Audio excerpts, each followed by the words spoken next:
Once again, this is Gurography. It's a free lit review hub. So nagpapa-Macboard po ako. And na daily, it's free also. Pero if magjo-join po kayo, make sure na sasagot kayo kasi hindi din po kayo papapasukin kung yung nagtatambay lang kayo doon. Alright. And as well as, ang aking free lectures is uh, scheduled siya ng Tuesdays, Thursdays, and Saturdays. And then, yung mga na-miss nyo ng mga previous videos, marami naman sa ating YT channel. Okay, so Grograbe muna tayo ha. Yan, and then after that, yung live lecture, ay yung intensive review. Okay, so Noli Me Tangere po tayo ngayon. Alright. Ay, ano yun? Okay. Alright, so Noli Me Tangere kasi Elfili tayo last time. Okay, so number 1. What does Noli Me Tangere literally translate to? Okay. What does Noli Me Tangere translate to? Yan. So ano yung English niya? Okay, thank you for liking as usual, Ma'am Celestina. Yan.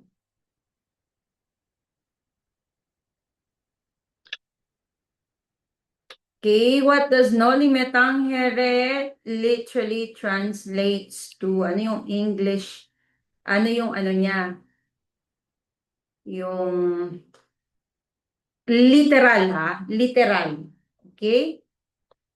So reign of greed yung el filibusterismo, 'di ba? Okay, so ano naman tong ano?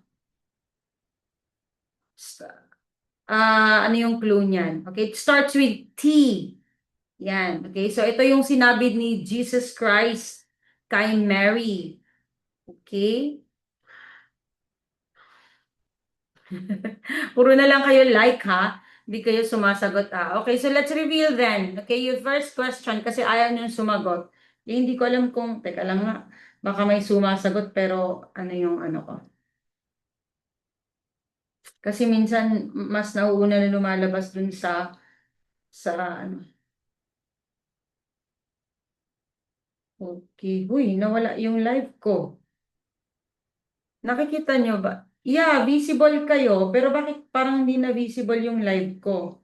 Tinitingnan ko sa isang account ko, wala naman na. Ay nako. Okay. So, may sumagot ba? May sumagot? Hindi na visible yung live ko ha. Okay, so the answer here is touch me not. Okay, touch me not. Okay. Alright. Okay. Hindi na kasi lumalabas sa akin. Alright, so touch me not po yan. Okay? Number 2. The title, Noli Me Tangere, comes from a scene in the Bible. Okay, yan. Yes, wag mo akong salingin. Yes, sa Filipino. Yes, tama. Okay, so the title, Noli Me Tangere, comes from a scene in the Bible, blank, where a newly risen Jesus tells a surprised Mary Magdalene or Magdalene. Okay, Magdalene, touch me not, for I am not yet ascended to my Father. Sabi niya. So saan to? Anong ano to? Anong bersikulo bla bla bla? Yan. John po siya, pero anong John? Okay. Uy, ito, gas-gas na po na lumalabas to ha. Kaya please lang, I hope ano nyo, masagot niyo to. Okay, very good. Yes. Okay, so it is John 2017. Okay? Ewan ko ba noon, like kung iniisip John 2015, John 2015. Doon sa option, meron yung John 2015. Okay, so huwag niyo kalimutan 2017. Yun na lang, okay? 2017. Alright. Number 3, who financed the publication of Noli Me Tangere? Okay. So, who financed the publication of Noli Me Tangere? Okay, so friend niya to. Yan. Okay, good job. Yes. So the answer there is yes, Maximo Viola. Okay, yon. So, wala daw pera si ano noon, si Jose Rizal. So, muntik na niyang sunugin. Okay, but si Maximo Viola, lumalabas din po to sometimes, nagbigay siya ng 300 pesos. Okay? Kaya nagawa yung, na-publish yung 2,000 copies. Okay, yan. And some other resources, sinasabi nila na as a token of gratitude, binigay niya yung original daw kay Maximo Viola. Some resources naman, sinasabi nila yung first copy daw is binigay. So whatever, okay? Yan. Through GCash. Ang cute. Through GCash, yes. Okay. Number 4, where was Noli Me Tangere first published? Okay. So, syempre, mag-start muna tayo sa mga madali. Okay? Wala pa siya GCash. Oo, di ba? Di sana, nakapag-contribute tayo, Anech. Yan. Okay? Piso-piso sa TikTok. Okay? So, where was Noli Me Tangere first published? Oy! 'Di ba? So, kailangan talaga paulit-ulit, okay? Para hindi tayo ma-confused, okay? Pero don't worry, nako-confuse din ako lagi diyan. Kaya meron akong mnemonics dati. But the answer there is Berlin, okay? Yan. So, ang mnemonics ko dati is Noliber, okay? Noliber tapos gentle. Okay? So, wag niyong pagpalitin yan ha, kasi high yield yan na question. Baka pagpalitin nyo pa, sayang yung 1 point. Okay? Noliber. Okay? Noli Me Tangere, Berlin, Germany. Okay? Tapos, gentle. Okay? So, gent. Okay? Gent. Tapos, gent, Belgium. Tapos, El Filibusterismo. Okay? Number 5, Noli Me Tangere was translated and published with the title. Okay, yan. Okay. So, ito, na-publish siya, na-translate siya. Okay, and na-publish siya as ano. Okay, so, yung El Filibusterismo, na-publish siya, nung translate siya nung taong to, na-publish siya as Reign of Greed. So, ito namang Noli Me Tangere naman. Okay? Yung translation niya, nung ipinablish siya. Sige. Starts with S. 2 words. 2 words. Sige, pwedeng 3. Okay. Alright. Uy, tignan nyo, hindi na tayo Okay. Good job. Yes, so the answer there is the social cancer. O nga naman, 3 words pala, okay? Social cancer. The social cancer. Yan, kasi nga, re-reveal niya yung mga social ills, okay, that time. Okay? Number 6, Blanc is best known for his English translations of Filipino nationalist Jose Rizal novels Noli Me Tangere noong 1887 and El Filibusterismo 1891, titled The Social Cancer and the Reign of Greed respectively. Okay, so to be honest, hindi ko alam to dati. Okay? Akala ko translation lang. Sabi ko, bakit ang daming Touching-nut ba talaga or social cancer? Ano ba talaga yung parang gano'n? So, ito pala, yung social cancer at saka reign of greed. Ito pala yung ginamit nung itrinanslate. Okay, yan. So, may idea ba kayo? Okay, so this is a new question actually. Okay, so hindi to high yield pero pinalabas ko na lang. Okay, kasi malay natin. Okay, so let's reveal the answer kasi baka Alright, so the answer here is Charles Edward Derbyshire. Okay, yes. So, Charles Edward Derbyshire. Okay, so siya pala yun. Wala po ako idea. It's okay. Now we have an idea. Alright. Okay. Number 7. Who is the protagonist of Noli Me Tangere who returns to the Philippines after 7 years of studying in Europe? Okay. So, kung sa El Filibusterismo, siya si Simon, okay, so sino siya dito sa Noli Me Tangere? Okay, bago pa siya naging Simon ang itawag mo sa akin. Okay, so si Itay, si Itay, na pumunta sa Europe para mag-aral. Okay, very good kayo dyan. And the answer there is Crisostomo Ibarra. Okay, very good. Okay, so ulitin ko habang marami kayo. So nagpapa-mockboard po ako daily sa FB. Okay, ganyan. Pero ngayon I'm Fini-filter ko na kasi ang daming member doon pero ang konti lang naman ang sumasagot. So, if only kaya nyong sumagot ng daily mock boards, okay? 30 points lang naman yon. Nilalagay ko siya 1 week now. For 1 week andon. Monday to Sunday. Diyos ko, wala pa ba kayong time? Okay? Yan. Pero pag hindi pa kayo interesado, wag na po kayong pumasok. Okay? Kasi aalisin ko lang din po yung mga hindi sumasagot. Okay? Don't worry, pag hindi nyo na SS, ipopost ko po ito sa ating YT, guys. Ipopost ko po ito sa ating YT.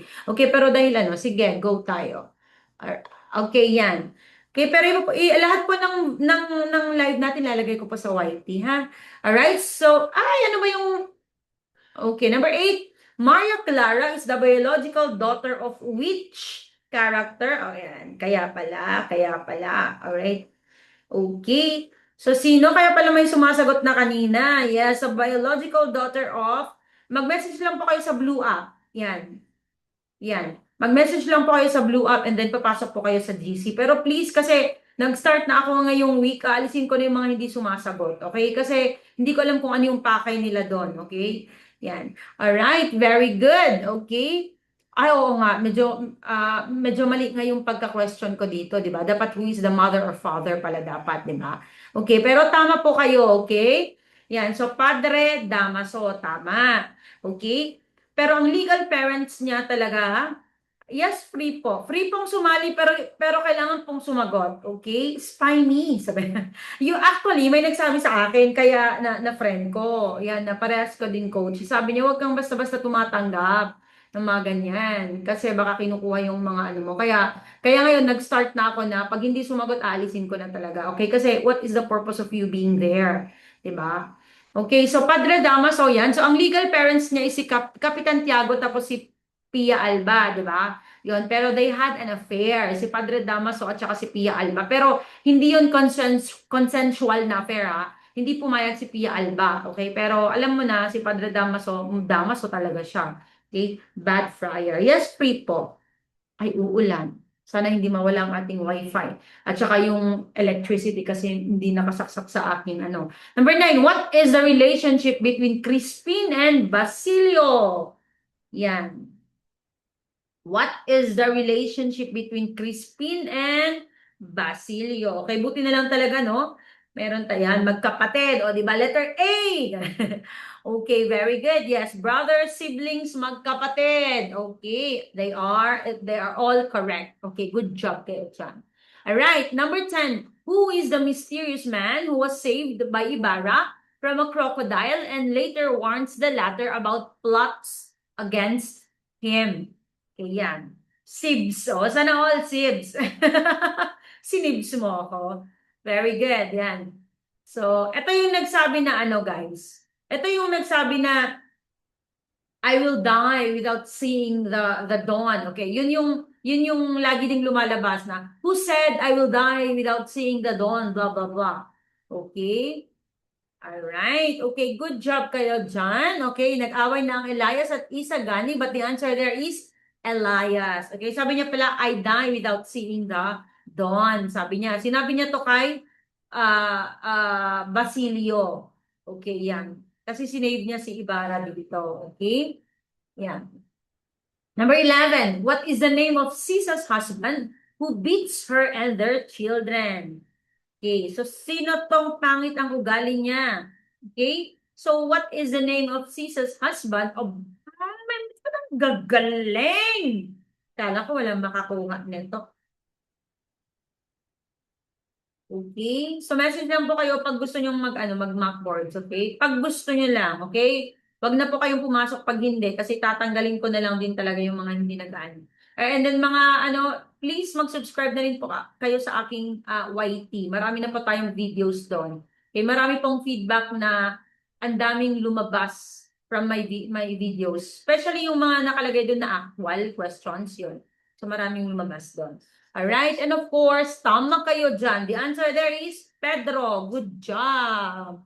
Number 12, who is the ambitious Filipina who pretends to be Spanish and wears heavy makeup to appear European? Okay? okay lang po kahit mag fourth year pa lang po this coming year. Actually, kung gusto niyo talagang mag-top, yes, okay? Mag-ano na kayo habang maaga pa, okay? Thank you, Ma'am Celestina. Yes. Okay? Mag-review na kayo habang maaga pa. Okay? Yung friend ko nga, second year pa lang daw siya, nagre-review na. Okay? Kung alam ko lang, ganun din yung ginawa ko sana. Kasi nga, ano lang ako unit earner lang ako. So, dapat, I reviewed for 10 months. Kung iniisip ko pa nga na gusto ko pa sana one term, pero hindi na kaya. Okay?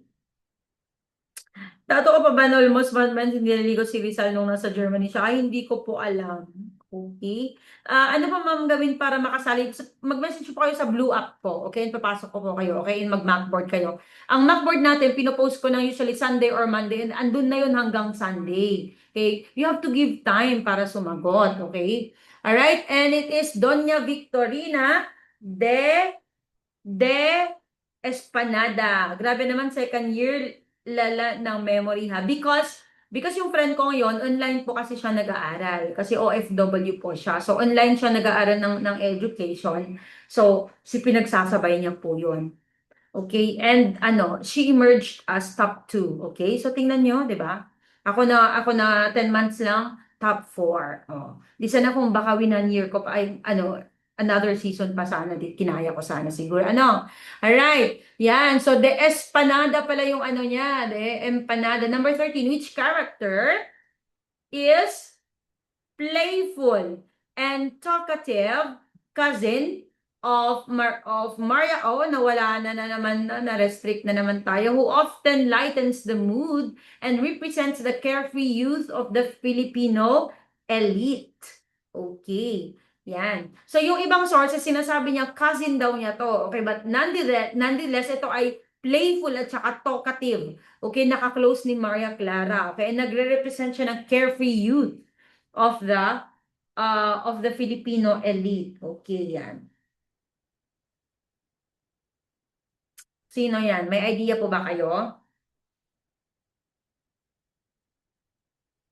Okay, do you have any idea? Na-restrict tayo, so malamang mauubusan na naman, hindi nyo na naman makikita. Kaya i-follow nyo na lang po ako. Okay, sige. No idea, it's fine. Okay, so it is Sinang. Okay? Sinang. Hindi pa ako nagbagay ng clue, Sinang, alright? Yan. Okay, number 14, which character best represents the Principalia who prioritized social status and the approval of the Spanish friars over national identity and reform? Okay, clue. Okay, ang clue niya, he is the legal father of Maria Clara. Hindi po pala siya friend. Yun, dalawa yung nakikita ko na resources. Yung iba sinasabi niyang friend siya, yung isa is sinasabi nilang cousin siya ni Maria Clara. But nonetheless, siya yung playful. Okay, so that is Sinang. Okay, legal father of Maria Clara. Okay, not the biological father. Tignan nyo, na-restrict ako, nawala na naman. Kaya i-follow nyo ako guys, kasi pag nare-restrict ako, nag-iitim yung ating screen, hanapin nyo na lang po ako. Okay? Alright, very good. It is Kapitan Tiago. So si Kapitan Tiago, gusto naman niya si Ibarra nung una, pero dahil giniit siya, ayun. Okay? Ayaw niya kay Ibarra. Number 15, after refusing Padre Damaso's proposal, where was Maria Clara confined under the supervision of the nuns? Okay, yan. Hindi na-approve yung ating appeal.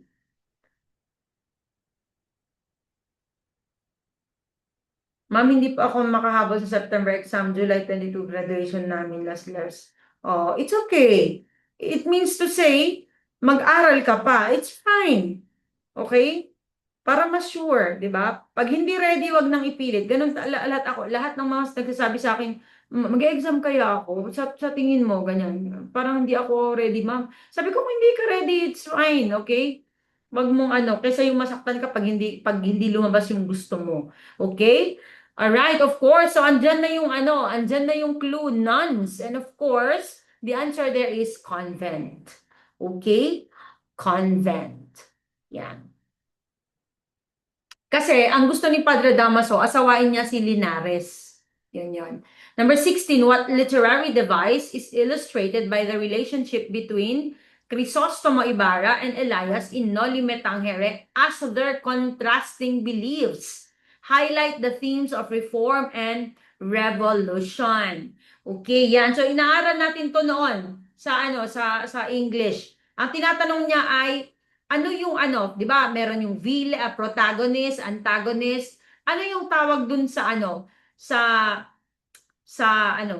sa character, okay? Sa isang literary or sa isang story kung saan magka-contrast sila, okay? So, not necessarily na kontrabida, okay? Pero kino-contrast lang niya. It starts with letter F. Starts with letter F. It's a four-letter word, guys. It's a four-letter word. Okay? Yan. So, ang example ko at that time was sino na ulit? Yung ni Harry Potter, tapos sino na yun? Parang kinokontra niya. Okay? Hindi, guys. Okay? This is a character dun sa isang story. Okay? Antagonist, di ba, is kontrabida. Protagonist is bida. Okay? Alright, ang galing. Okay, so aluminum foil it is. So, okay. So, the answer there is foil. Okay? And alalahanin nyo, ang foil is hindi necessarily na kontrabida, okay? Inilagay lang yung foil para ipakita yung ka-contrast niya para ma-highlight yung isang protagonist. Right, number 17.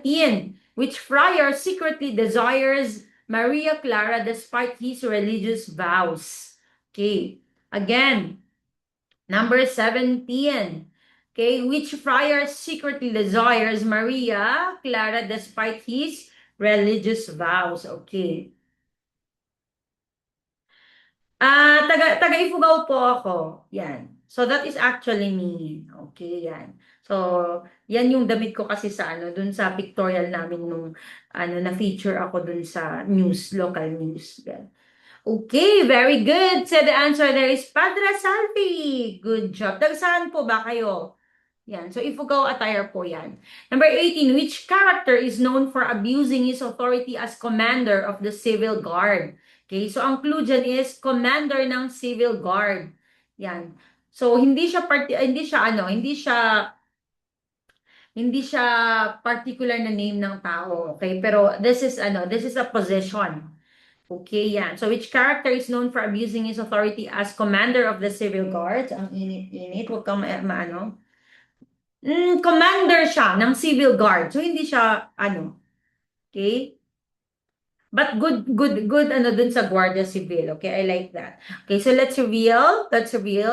Guardia Civil, lahat yung sagot ng iba. But the answer here is Gobernador Silio. So, ang cute. Okay, alright. Ang Gobernador Silio is how do you call that? Mayor. Okay, that's equivalent to mayor. Okay, the answer there is the alferez. Okay, the alferez. Okay, wala tayong clue doon. Okay, kasi hindi ko alam kung ano yung pwede kong clue na ibibigay. Okay, next. Noted po. Okay. Number 19, which keepsake did Maria Clara treasure as proof of her love and devotion to Crisostomo Ibarra? Okay. So, ano yung keepsake? Okay, did Maria Clara, okay, treasure as proof of her love and devotion to Crisostomo Ibarra? Okay. So, imagine mo, okay, usually, noon, di ba? Ano ba ang ginagawa ng lalaki pag gusto niya yung babae, di ba? Okay? Nanakit nitong Guys, after ng number 20, i-relive ko ulit ha. Kasi na-restrict na tayo, wala nang makapasok. Okay, i-relive ko ulit and then punta na tayo sa ating Gen Ed. Okay, Gen Ed. Liham, letter, very good. Okay, so the answer there is the letter Ibarra sent her. Okay, so eto naman, number 20. What keepsake did Crisostomo Ibarra preserve as a remembrance of Maria Clara during his years of study in Europe? Okay, so pwede ako magbigay ng clue dito, guys. Okay, so ginagamit nating T ngayon. Okay, ginagamit nating T ngayon. Okay, pag pumunta ka sa albularyo, faith healer, okay, mga manggagas ba? Ilocano sa manggagas, manggagamot, yan. So, pwede kang bumili. Okay, no, hindi po siya major shift. It's Gen Ed. Okay, Gen Ed. Pero, ang Gurograby po kasi is thematic siya. Gurograby, ha? Gurograby. It's thematic siya. Every Tuesday dapat. Okay? Every Tuesday siya, pero nag-travel nga ako kahapon, so hindi ako nakapag-ano. And then dapat may klase pa tayo bukas, pero mag-travel pa rin ako, so iklase na natin ngayon. Alright, very good. The answer there is dried sambong leaf. Dahon ng I don't know. Okay. Okay, sambong leaves, nilagay niya sa sombrero niya yun, parang pangkontra na rin sa sakit ng ulo. True, linagay niya dun sa kanyang hat. Okay, very good. Okay, thank you, very good. Thank you, everyone. Okay, so magre-relive ako and then mag-ano na tayo, okay? Mag-Janet tayo kasi Prophet tayo last time, okay? So once again, TTHS po yung ating live, okay? Pero kahapon, nag-travel pa ako. Bukas mag-travel ulit po ako. Kaya po pinag-isa ko ngayong Wednesday, okay? So let's relive and then balik po tayo, okay? Thank you po. Yan.